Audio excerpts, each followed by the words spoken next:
Hello friends, welcome to NithishFamily. 40 day intermittent weight loss சேலஞ்சோட 18th and 19th day vlog தான் பார்க்க போகிறோம். 2 days vlog தான். நேத்திக்கு வீடியோ போடலை, சாரி, எடிட் பண்ண முடியல.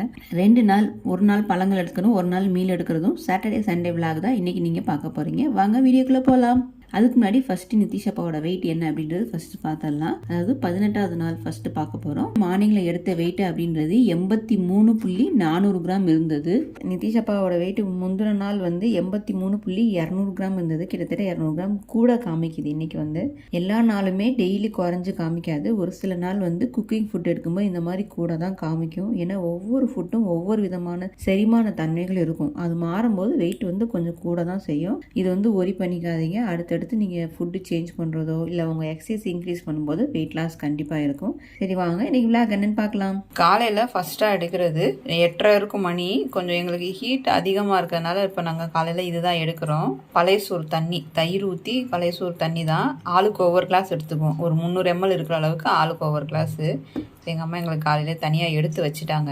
அவங்களாம் கொஞ்சம் பழைய சோறு சாப்பிட்டாங்க. நாங்கள் வெறும் தண்ணி மட்டும் எடுத்துக்கிட்டோம். ராத்திரி பழைய சோறு ஊற வைக்கும் போதே கொஞ்சம் தண்ணியும் தயிரும் சேர்த்தே ஊற வச்சிடும். அப்போ தான் காலையில் குடிக்கிறதுக்கு நல்லா இருக்கும். இல்லைன்னா எனக்குலாம் கண்ணு பொங்குது. எனக்கும் நிதிஷப்பா ஹீட்டு வந்து அதிகமாக தெரியுது. அதனால நாங்கள் வந்து பழைய சோறு தண்ணி எடுத்துக்கிறோம். உங்கள் பாடி ஹீட் ஆகாமல் குளிர்ச்சியாக இருக்கிறதுக்கு இந்த நீர்த்த தண்ணி சொல்லுவாங்க இல்லையா, இதெல்லாம் எடுத்துக்கோங்க.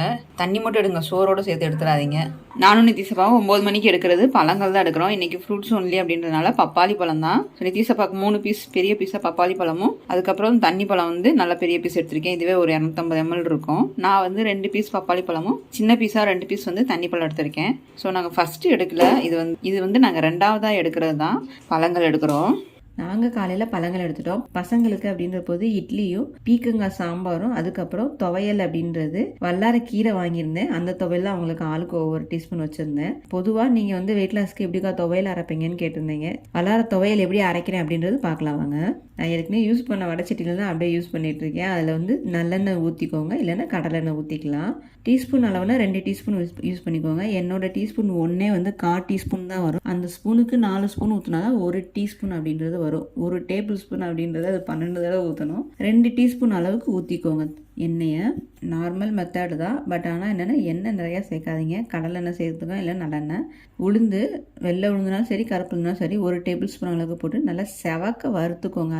அதுக்கப்புறம் பச்சை மிளகாவும் வெள்ளைப்பூடும் போட்டுறேன். பச்சை மிளகா 2, வெள்ளைப்பூடு 4க்கு போட்டு அது வந்து எண்ணெயில் வதங்கணும். அப்போ தான் அது டேஸ்ட் வந்து நல்லா வரும். அது வதங்கினதுக்கப்புறம் எப்பயுமே நீங்கள் புதினா கொத்தமல்லி சட்னி அரைச்சாலும் சரி, அதே மாதிரி வல்லாரக்கீரைகள், வெந்தயக்கீரை, அந்த மாதிரி சின்ன சின்ன கீரைகள் நம்ம அரைப்போம் இல்லையா, துவையில் அரைக்கிற எந்த கீரைக்குமே சின்ன வெங்காயம் யூஸ் பண்ணுங்க, சூப்பராக இருக்கும். சின்ன வெங்காயம் வந்து ஒரு 6-7 இருக்க மாதிரி எடுத்துக்கிட்டேன். தக்காளி 1 தக்காளி, அப்படி இல்லைன்னா சின்ன வெங்காயம் பாதி பெரிய வெங்காயம் பாதி ஈக்குவலாக எடுத்துக்கோங்க. வதக்கும் போதே சில சமயம் உப்பு போட்டுருங்க, அப்படி இல்லைன்னா அரைக்கும் போது உப்பு போட்டுக்கலாம். வெங்காயம் தக்காளி எல்லாம் நல்லா வதங்கணும். ஒரு 2 நிமிஷத்துக்கு வதக்கிட்டு அதுக்கப்புறம் நான் வல்லாரக்கீரை வந்து ரொம்ப கம்மியாக தான் இருந்தது, அதனால அதுக்கு ஈக்குவலாக கொத்தமல்லி தலையும் சேர்த்து எடுத்து வச்சுக்கிட்டேன், அந்த காம்போடு சேர்த்து. வல்லாரக்கீரை 1 கைப்பிடினா கொத்தமல்லி வந்து 1 கைப்பிடி போட்டிருக்கேன். 2ம் வதக்கிட்டு கடைசியாக கொஞ்சமாக வந்து புளி சேர்த்துக்கலாம். புளி வந்து ஆப்ஷனல் தான், உங்களுக்கு வேணும்னா சேர்த்துக்கோங்க. எங்கள் அம்மா இருக்கிறதுனால இன்றைக்கி புளி சேர்த்துட்டாங்க. சில சமயம் நான் சேர்ப்பேன், சில சமயம் சேர்க்க மாட்டான். துவையலுக்கு வதக்குனது நல்லா வதங்கிருச்சு. வதங்கினது நல்லா ஆறட்டும் 10 நிமிஷத்துக்கு. அதுக்கப்புறம் மிக்ஸி ஜாரில் போட்டு அரைச்சிடலாம். நான் எப்பவுமே ரொம்ப தண்ணி ஊற்ற மாட்டேன். சின்ன மிக்ஸி ஜாரில் போட்டு தான் அளவாக அரைக்கிறது. அம்மா தான் அரைக்கிறாங்க. எல்லோரும் எங்கள் அம்மாவை வீடியோவில் காமிங்க அப்படின்னு சொல்லியிருந்தீங்க. ஸோ அம்மா தான் காமிக்கிறேன். எனக்கு என்னென்னா, எனக்கு எப்பவுமே துவையல் வந்து எங்கள் அம்மா அரைச்சா அவங்களோட டேஸ்ட் வந்து ரொம்ப பிடிக்கும். அவங்களோட கைப்பக்குவம் சொல்லுவாங்க இல்லையா, அந்த துவையல் மட்டும் செம்மையாக இருக்கும். எந்த துவையல், கருவேப்பிலை துவையல், வல்லாரை, தூதுவளை, அந்த மாதிரி. அதனால் எப்பவுமே அவங்க வந்தால் நான் டெய்லி அவங்க கையால் துவையல் அரைக்க சொல்லுவேன். இன்றைக்கி வந்து வல்லாரை துவையல். ரொம்ப மையாவும் அரைச்சிடாதீங்க. லைட்டாக அம்மா வந்து ஒரு 1/4 கிளாஸ்க்கு தண்ணி ஊற்றிருக்காங்க. நரன்னு கொஞ்சம் இருக்க மாதிரி. ரொம்ப மையாக அரைச்சிட்டாலும் நம்ம இட்லி தோசைக்கு சாப்பாட்டுக்கு ஊற்றி வச்சு சாப்பிடும்போது ஒரு மாதிரியாக விழுக்குன்னு இருக்கும். அதனால் நான் வந்து கொஞ்சம் நரம் வச்சுருக்கேன். இது வந்து எத்தனை நாளைக்கு வச்சுக்குவேன் அப்படின்னு பார்த்தா ஒரு நாள் இல்லைன்னா 2 நாள் தான் வரும். ஏன்னா எல்லாத்துக்குமே தான் யூஸ் பண்ணுவோமோ, அதனால் தீந்துடும். 2 நாள் தான் வல்லார துவையல் ரெடி ஆயிடுச்சு. ஸோ வெயிட் லாஸ்க்கும் சரி, நார்மலாக நீங்கள் ஹெல்த்தியாக சாப்பிட்றதுக்கு ரொம்ப ஹெல்ப்ஃபுல்லாக இருக்கும். கலோரி ரொம்ப ரொம்ப கம்மிங்க. ஒரு 11:30க்கு எல்லாருமே வாட்டர்மெலன் தான் எடுத்துக்கிட்டாங்க. ஸோ நாங்களும் அப்படியே தட்டில் கட் பண்ணி எங்கள் வீட்டில் எல்லாத்துக்குமே ஸ்நாக்ஸாக எடுக்கிறது 11:30க்கு வாட்டர்மெலன் தான். நானும் நிதிஷப்பாவும் 350 கிராம் இருக்க அளவுக்கு ஆளுக்கு ஒரு பிளேட் எடுத்துக்கிட்டாச்சு.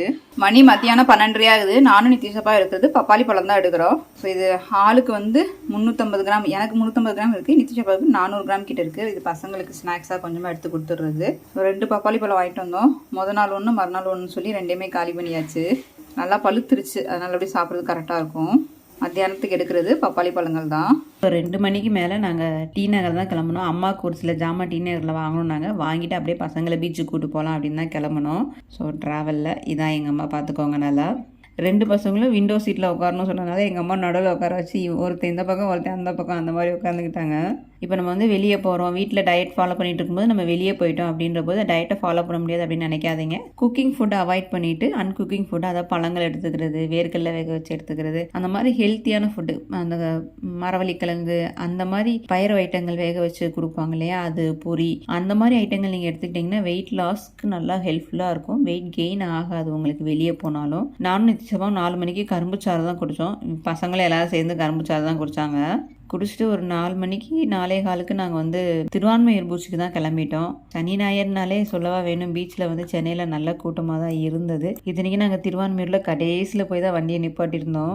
இறங்கி நடந்து தான் போயிருந்தோம். பீச் அப்படின்னாலே பசங்கள்னாலும் சரி நம்மளுக்குனாலும் சரி அது ஒரு அலாதியான சுகம்னே சொல்லலாம். நிதிஷும் தம்பி பையனும் விளையாண்டுட்டு தான் இருந்தாங்க. அவன் பேர் வந்து தஷ்வின்.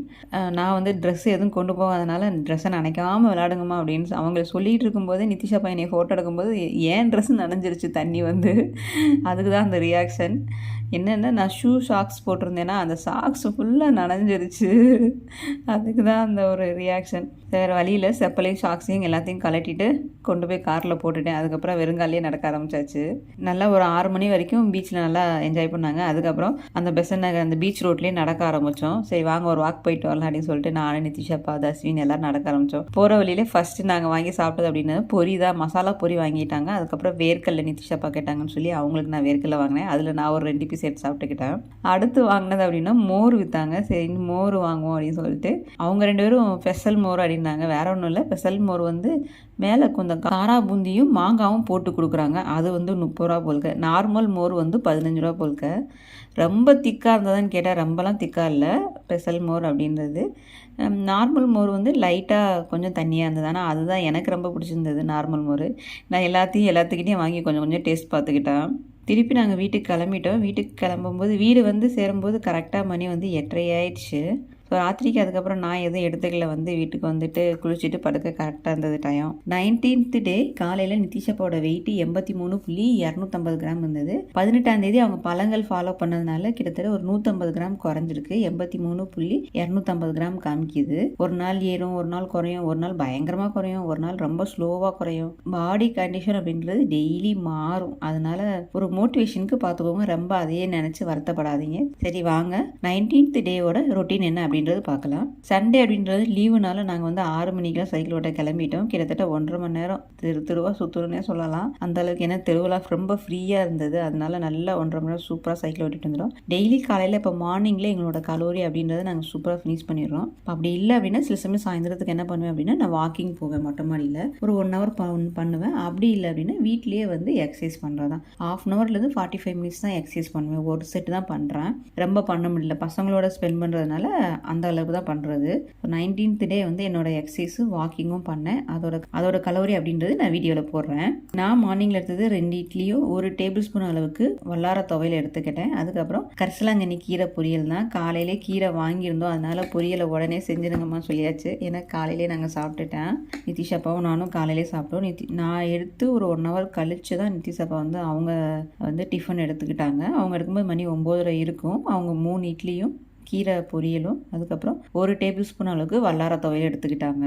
மிட் மார்னிங் ஸ்நாக்ஸாக ஒரு 11:30 சப்போட்டா பழம் தான் ஆளுக்கு ஒரு பழம் அளவுக்கு வீட்டில் இருக்க எல்லாருமே எடுத்துக்கிட்டோம். மணி 1 மணி இருக்கும். நான் வந்து பப்பாளி பழம் வீட்டில் இருந்தது வாங்கின 2 பழம் நல்லா பெரிய பழம்னால பழுத்து போயிருந்ததுனால நான் ஜூஸாக போட்டு குடிச்சிட்டேன். 1 மணிக்கு நான் மத்தியானத்துக்கு இன்றைக்கி சாதம் எதுவும் எடுத்துக்கல. பப்பாளி பழம் ஜூஸு தான் நான் அப்படியே எடுத்துக்கிட்டேன். அந்த ஜூஸ் அப்படின்றதே அதுவே 500 ml வந்துடும். நிதிஷாப்பாவுக்கு கொஞ்சமாக கொடுத்தாச்சு. அது வந்து கிட்டத்தட்ட ஒரு 250 ml வரும். அந்த சின்ன கிளாஸு.